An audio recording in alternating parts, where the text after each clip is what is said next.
Um raio de esperança. Enquanto estivemos junto da caixa, Augusto apenas me contou os acontecimentos mais importantes deste relato, e só mais tarde soube todos os pormenores. Receava que notassem a sua ausência e eu sentia uma impaciência ardente de deixar a minha prisão. Resolvemos dirigir-nos imediatamente para a abertura do tabique, junto da qual eu devia ficar, enquanto ele ia em reconhecimento. Nenhum nem outro conseguíamos suportar a ideia de abandonar Tigre. No entanto, acaso podíamos agir de outra maneira? O animal parecia agora perfeitamente calmo e, encostando o ouvido à caixa, nem sequer ouvíamos o ruído da sua respiração. Estava convencido que estava morto e decidi abrir a porta. Encontramo-lo deitado ao comprido, como que mergulhado num sono profundo, mas ainda vivo. Não há dúvida que não tínhamos tempo a perder, mas eu não conseguia abandonar, sem um último esforço para o salvar, um animal que por 2 vezes me salvara a vida. Assim, arrastamo-lo conosco penosamente. Augusto foi obrigado, a maior parte do tempo a saltar por cima dos obstáculos que obstruíam o nosso caminho com o enorme cão nos braços, o que requeria uma força e habilidade de que eu, no meu estado de esgotamento, era totalmente incapaz. Chegamos finalmente à abertura, através da qual Augusto passou, seguido pelo tigre que tivemos que empurrar. Tudo corria pelo melhor, estávamos sãos e salvos e não esquecemos de dar graças a Deus por nos ter livrado de um perigo iminente.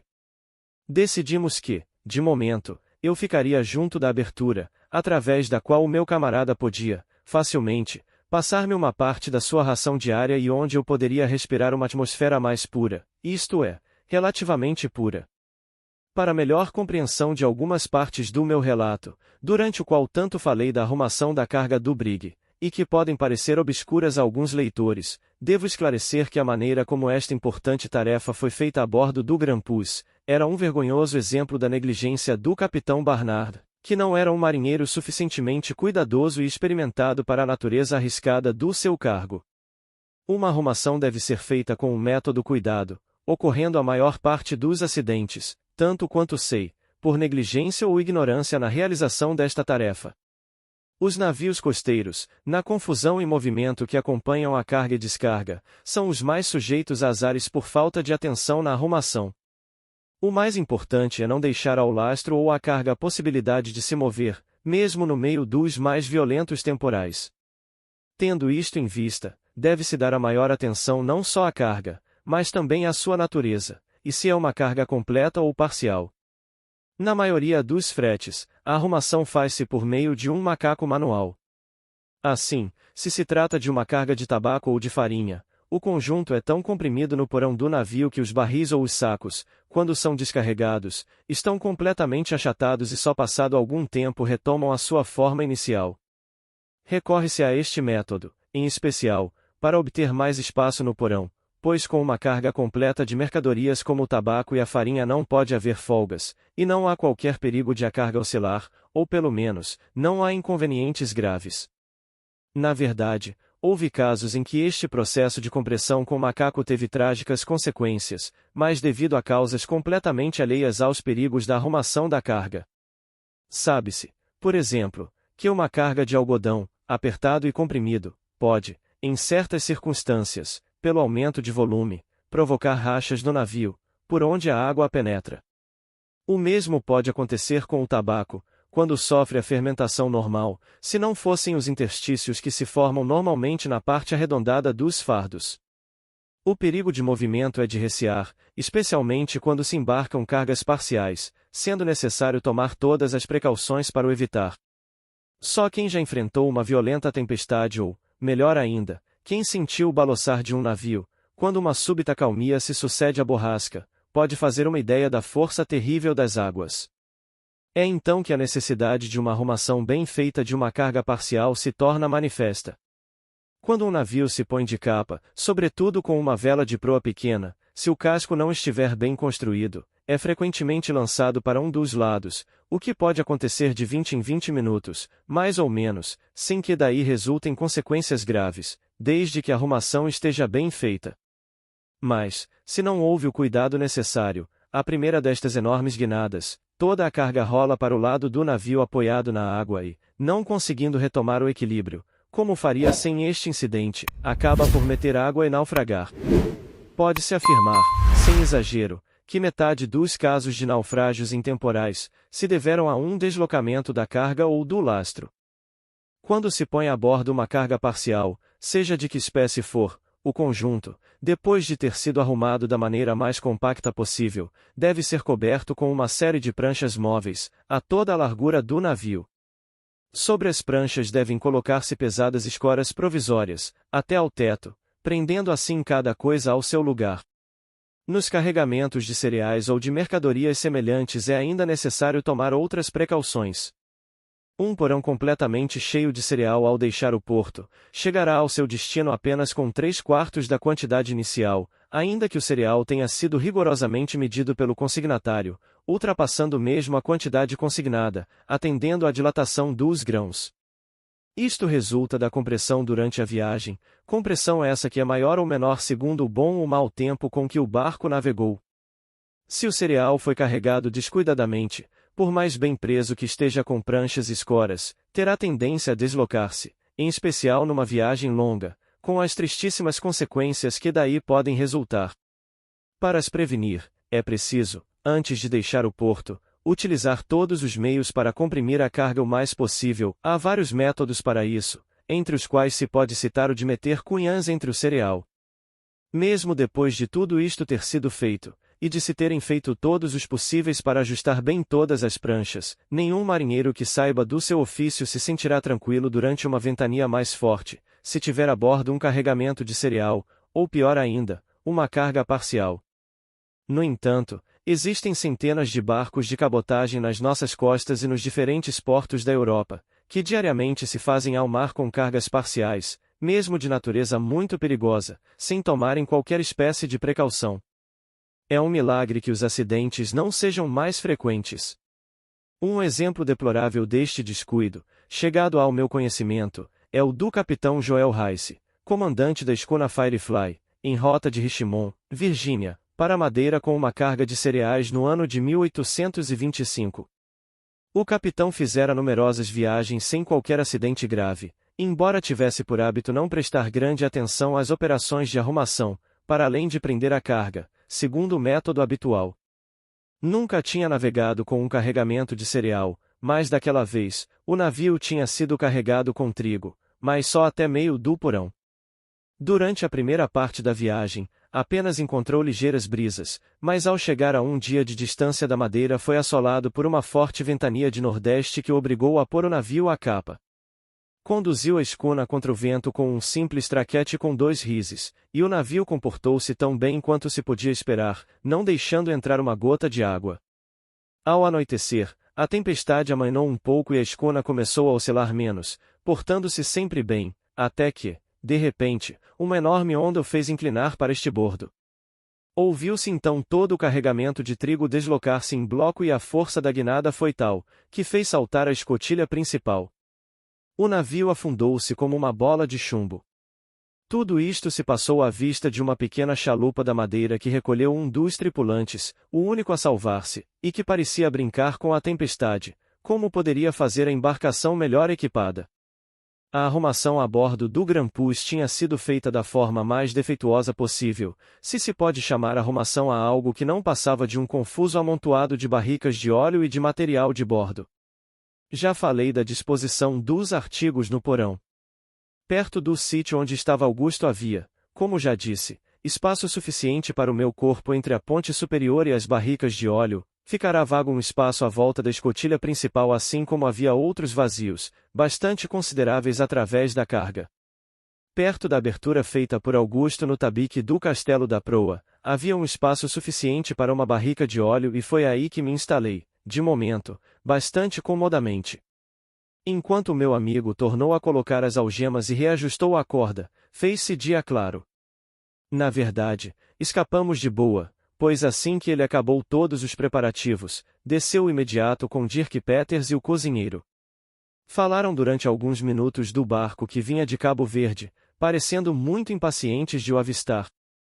Depois, o cozinheiro aproximou-se da cama de Augusto e sentou-se à cabeceira. Do meu esconderijo podia ver e ouvir tudo, Porque a tábua retirada não tinha sido recolocada e eu receava, a qualquer momento, que o negro se encostasse à blusa pendurada para esconder a abertura, o que teria como consequência a descoberta de tudo e, sem dúvida, a nossa morte. No entanto, a nossa boa estrela não nos abandonou e, embora ele tocasse várias vezes na blusa, devido à oscilação do navio, nunca se apoiou o suficiente para descobrir o buraco. A fralda da camisa tinha sido cuidadosamente fixa ao tabique, de forma a não oscilar e a não revelar a existência do buraco. Durante todo este tempo, o tigre manteve-se aos pés da cama, parecendo ter recuperado a saúde, pois eu via-o abrir os olhos de vez em quando e respirar fundo. Passados alguns minutos, o imediato e o cozinheiro subiram, deixando para trás Dirk Peters, que logo regressou e se sentou no lugar anteriormente ocupado pelo imediato. Começou a falar com Augusto de uma maneira bastante amistosa e apercebemo-nos, então, que a sua embriaguez, bastante evidente enquanto os outros estiveram com ele, era em grande parte fingida, pois respondeu facilmente a todas as perguntas que o meu camarada lhe fez. Disse-lhe ter a certeza que o seu pai tinha sido recolhido, porque no dia em que o abandonaram à deriva, antes do pôr do sol, havia nada menos do que 5 barcos à vista, utilizando uma linguagem que ele tentava que fosse consoladora e que me causou não só uma grande surpresa como também prazer. Para ser franco, começava a conceber a esperança de que Peters podia muito bem servir-nos de instrumento para nos apoderarmos do navio e transmiti esta ideia a Augusto assim que pude. Tal como eu, pensava que a ideia era viável, mas insistiu na necessidade de agir com a maior prudência, porque a conduta do mestiço parecia-lhe ser governada pelos mais arbitrários caprichos. Na verdade, era difícil adivinhar quando é que ele estava na posse de todas as suas faculdades. Peters, passada 1 hora, tornou a subir à coberta, para voltar cerca do meio-dia com a ração de Augusto, um belo naco de carne salgada e pudim. Assim que ficamos sós, compartilhei da comida com alegria, sem me dar ao trabalho de atravessar o buraco. Ninguém desceu ao castelo da proa durante o resto do dia e, à noite, fui para o catre de Augusto, onde dormi profunda e deliciosamente quase até ao nascer do dia. Acordou-me então bruscamente, pois tinha ouvido ruídos na coberta e eu regressei ao meu esconderijo o mais depressa possível. Já o sol ia alto, vimos que o tigre tinha recuperado todas as suas forças e não apresentava nenhum sinal de hidrofobia, pois bebeu com avidez a água que Augusto lhe deu. Durante o dia, recuperou o primitivo vigor e apetite. A sua estranha loucura devia ter sido causada pela natureza venenosa da atmosfera do porão, e não tinha qualquer relação com a raiva. Não me cansava de me alegrar por o ter trazido da caixa. Estávamos a 30 de junho, e havia 13 dias que o Grampus tinha partido de Nantuque. No dia 2 de julho, o imediato desceu, embriagado como era seu hábito, mas de muito bom humor dirigiu-se ao catre de Augusto e, dando-lhe uma palmada nas costas, disse-lhe que o libertaria, se ele prometesse portar-se bem e nunca mais voltar ao camarote. Evidentemente que o meu amigo respondeu que sim. Então, o patife do imediato soltou-o, depois de lhe ter dado a beber uma golada de rum de uma garrafa que tirou do bolso do casaco.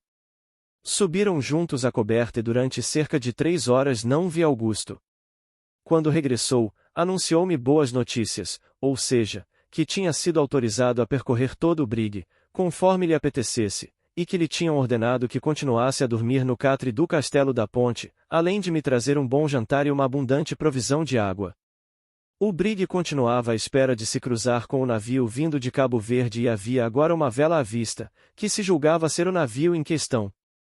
Como os acontecimentos dos 8 dias seguintes tiveram pouca importância e não têm relação direta com os incidentes principais do meu relato, vou descrevê-los sob a forma de diário, pois, apesar de tudo, não os quero omitir. 3 de julho. Augusto deu-me 3 mantas, com as quais arranjei uma cama razoável no meu esconderijo. Ninguém desceu durante o dia, exceto meu amigo. Tigre instalou-se no catre, ao lado da abertura, e dormiu profundamente, como se ainda não tivesse recuperado totalmente da sua doença. Ao anoitecer, o brigue foi apanhado por um vento repentino, antes de haver tempo para baixar as velas, e quase capotou. No entanto, o vento acalmou-se logo a seguir e não sofremos qualquer avaria, a não ser o velacho que se partiu ao meio.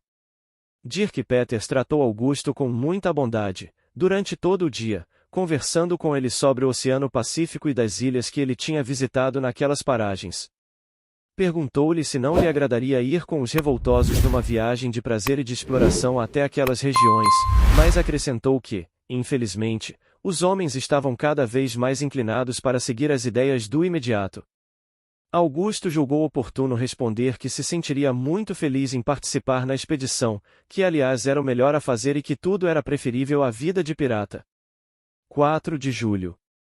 O navio à vista não passava de um pequeno brigue vindo de Liverpool, e deixaram-no seguir sem o incomodar. Augusto passou a maior parte do tempo na coberta, com o objetivo de obter a maior quantidade possível de informações sobre as intenções dos amotinados.